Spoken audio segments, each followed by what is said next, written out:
Monsieur Brunet qui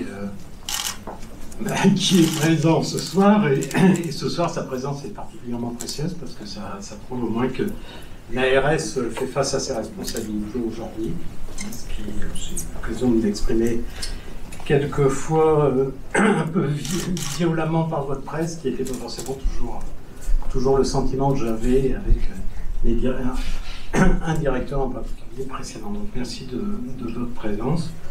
Mesdames, Messieurs, vous venez peut-être pas régulièrement aux cérémonies de vœux. Je suis président depuis le mois de décembre 2010. Et à chaque cérémonie de vœux, j'avais préparé un discours, parce que j'ai pas des talents d'orateur exceptionnels, donc c'est plus rassurant de préparer un discours. Et cette année, je me suis dit, mais je vais préparer quoi? Parce que j'étais à peu près sûr de me faire rattraper par l'actualité, donc j'ai rien préparé du tout. Et je vais être bref, pour déjà une bonne raison, c'est que vous avez bien compris le message porté par la communauté médicale. Pour une bonne raison, c'est que je serai forcément appelé à reprendre la parole de manière très rapidement, puisqu'on attend effectivement une réponse. Donc soit de manière positive, soit de manière négative, et je serai forcément appelé à reprendre la parole très rapidement. Donc je ne vais pas forcément m'étendre sur ce sujet, sauf pour vous dire quand même, pour éviter quand même que tous les nauséabonds du web nous lancent n'importe quoi sur les réseaux sociaux, que moi je suis au moins sûr d'une chose aujourd'hui, c'est que l'hôpital se fera. Je peux vous dire qu'il ne se passe pas une réunion aujourd'hui sans que, quand j'arrive à une réunion et que je croise le préfet, le directeur général de l'ARS, ces deux représentants de l'État me disent « Non mais vous inquiétez pas, l'hôpital va se faire ».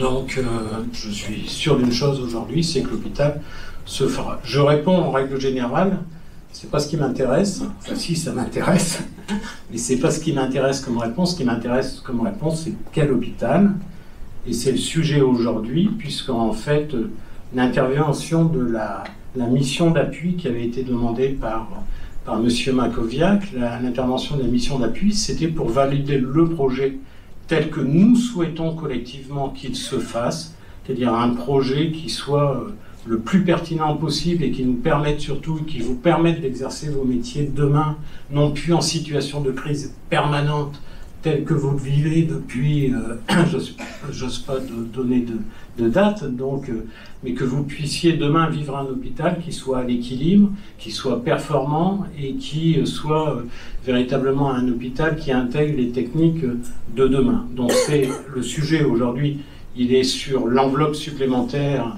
qui a été demandé par rapport au projet initial, qui a priori été quand même à un certain moment validé, et même quand la ministre est venue, la ministre, même si elle n'a pas écrit, validé quand même le projet. J'ai eu l'occasion de plaisanter avec elle d'ailleurs à un certain moment quand on est monté à Paris, en lui disant que son plan hôpital de demain, nous on l'avait déjà un peu inscrit dans les textes avant qu'elle l'annonce à la radio. Donc aujourd'hui, le sujet, c'est pas imaginer que faut pas vous projeter, enfin je pense, maintenant je peux me tromper, je prends un risque, parce que tant que c'est pas signé, effectivement, je suis d'abord un expert comptable, donc je suis d'abord un pragmatique, donc tant que c'est pas signé, c'est pas sûr, mais je pense que je prends pas de risque en disant que l'hôpital se fera. Mais je souhaite, et la communauté médicale a été très claire là-dessus, et je les en remercie, parce que leur déception est à la hauteur de leur engagement. La communauté médicale demande et exige un projet performant, donc on sera intransigeant là-dessus. Alors, si on considère que l'hôpital se fera, pourquoi on a cette réaction aujourd'hui? Je vais vous l'expliquer simplement. Effectivement, nous, notre rôle en tant que politique, et le maire de Lens en premier, quand l'avant-projet définitif a été déposé, qu'on a demandé une mission d'appui pour l'enveloppe supplémentaire, nous on a fait pression, une pression presque permanente, auprès du ministère, auprès du directeur général de l'ARS, pour maintenant avoir une réponse en leur disant maintenant ça suffit, il nous faut une réponse. Et la date limite qu'on leur avait donné. À un certain moment, on a posé la question au maire de Lens, quelle date ça nous paraît pertinent. On a dit, nous, il nous faut une réponse pour la fin de l'année. Et c'est vrai que tout le monde est parti sur cette date de fin d'année, donc je comprends la déception, effectivement, qui est aujourd'hui. Ceci dit, je pense quand même qu'on a su au moins arriver à un phénomène, c'est qu'il y a maintenant une vraie volonté d'y arriver, une vraie volonté de tous les acteurs. On est accompagné en permanence par des acteurs qui, même de par leur fonction, ne devraient pas tout à fait s'occuper de ces questions. Je tiens à citer en particulier le préfet du Pas-de-Calais, qui intervient en permanence sur ce dossier, qui, même aujourd'hui, a des raisons personnelles de ne pas être sur le territoire et qui prend qu'un seul dossier, qui est le dossier de l'hôpital de Lens, qui, le 27 décembre, j'avais encore le sous-préfet au téléphone qui me demandait « Vous avez des nouvelles ?» Or, les sous-préfets ne sont normalement pas chargés des questions de santé, puisque c'est la compétence du directeur général de l'ARS. Donc on a le préfet, effectivement, qui est intéressé sur ce dossier, qui est complètement mobilisé sur le dossier, qui a été vraiment un facilitateur et un acteur déterminant, et ce qui, j'espère qu'on va aboutir, et on pourra dire que ça a été un acteur déterminant de ce projet. Mais on a aussi toutes les composantes de la classe politique réunies sur ce dossier. On a eu l'annonce du président de région, et je vous laisse imaginer les couleurs politiques qu'on va balayer aujourd'hui. On a eu l'annonce du président de région qui nous a dit en conseil communautaire qu'il exigeait effectivement de l'État que le projet de l'hôpital de Lens se réalise, et se réalise tel que nous l'avons présenté pour ne pas démotiver les médecins, c'est-à-dire le projet dans son globalité avec les financements supplémentaires. Il a même annoncé qu'il ne signerait pas le plan État-région si l'État ne s'engageait pas sur le projet hôpital de Lens avec l'enveloppe supplémentaire telle qu'elle est demandée. On a à nos côtés aussi le président de la commission des affaires sociales, Jean-Marie Van Lerenberg, ancien maire d'Arras, qui là a une couleur majorité présidentielle, qui nous a facilité, qui nous a reçus avec M. Macovia, qui nous a ouvert les portes de la ministre, et qui s'engage aussi sur le dossier de l'hôpital de Lens. Et on a une participation active, voire très active, de Cathy Apourceau, sénatrice communiste, qui là aussi est en permanence en train de suivre le dossier. Et bien évidemment, on a les acteurs locaux, puisqu'on parlait tout à l'heure des ronds-points, mais on a aussi le président de la communauté d'agglomération qui a financé d'ailleurs, l'exécutif de la communauté d'agglo a financé un des ronds-points. Or, sur nos territoires, et je suis bien placé pour le dire, les finances des collectivités territoriales, c'est pas quelque chose de facile.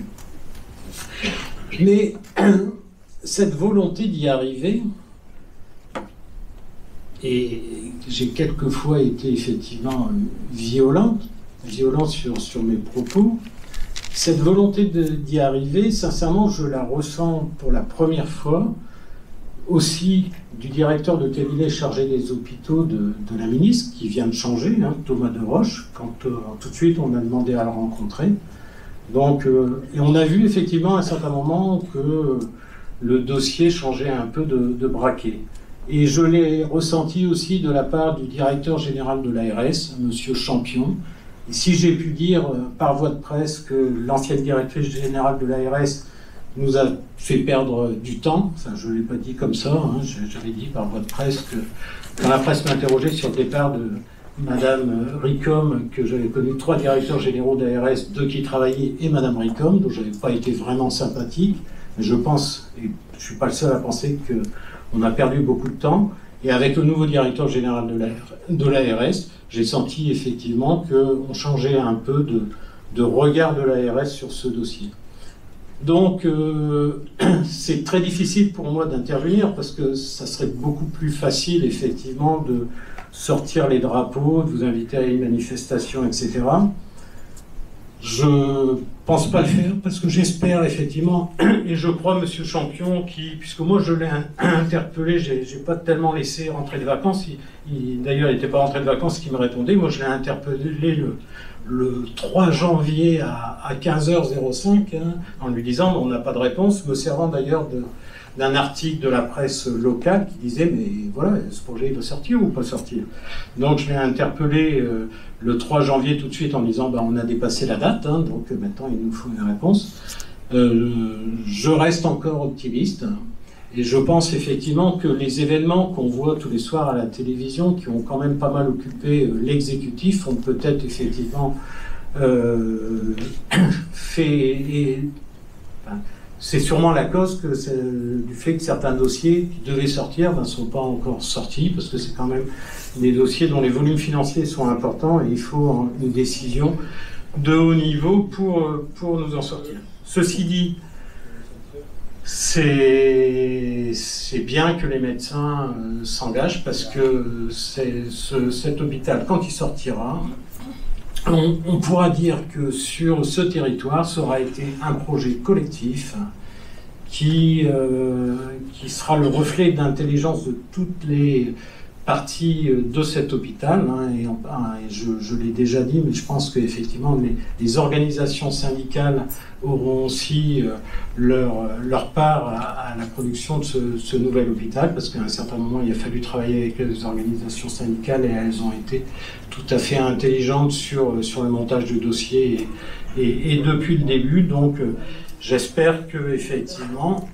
cette déception, c'était pour me mettre mal à l'aise pendant la cérémonie de vœux et que c'était l'unique raison et que dans quelques jours, je reprendrai la parole pour boire un coup sans arrière-pensée. Donc, ceci dit, d'habitude, je fais passer un message. Je vais quand même essayer de passer un message pour remercier un des services de l'hôpital. Moi, je suis persuadé d'une chose, c'est que on ne peut pas changer ce qui ne va pas si l'on ne sait pas reconnaître ce qui va bien. Et sur le dossier de l'hôpital, souvent la communication est sur ce qui ne va pas. Et il y a un tas de choses qui vont bien, voire très bien. Et que souvent, on ne communique pas là-dessus. Hier, à la cérémonie du maire de Lens, j'ai été interpellé par quelqu'un qui me dit « Mais tu te rends compte ?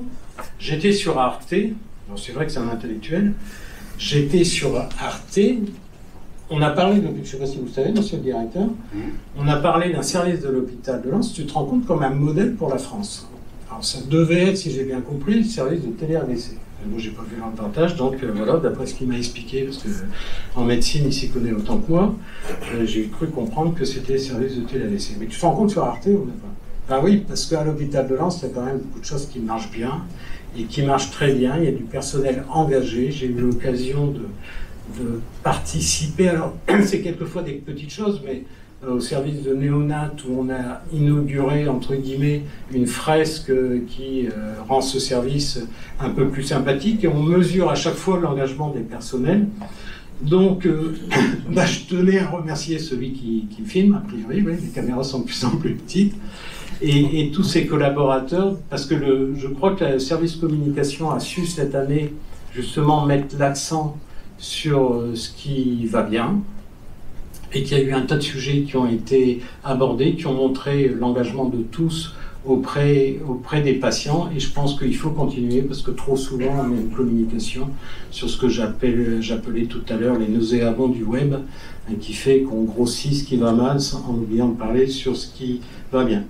Voilà, je ne serai pas plus long, je vais vous donner rendez-vous à bientôt, je l'espère, pour effectivement des annonces qui seront complètement positives.